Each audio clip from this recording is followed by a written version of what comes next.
vyrážame z parkoviska. Ide sa na turistiku.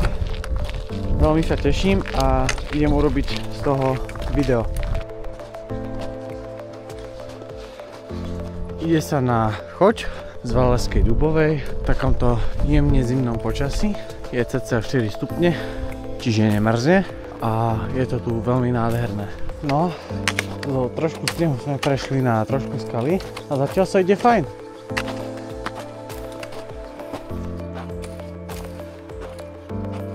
Kamenné more pri ceste na choď.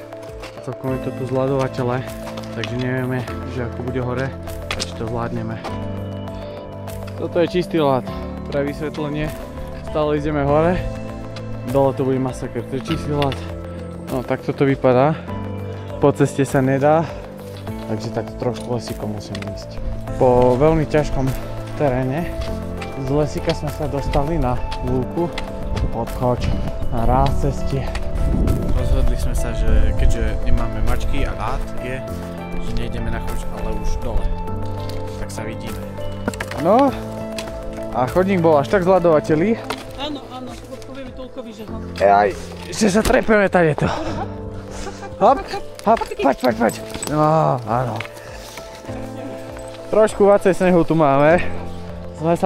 Tu je chodník, tuto hneď. A keďže je na ňom ľad, sme sa rozhodli trošku mimo. A trošku menej snehu je tu. To bolo 300 miliónov extra.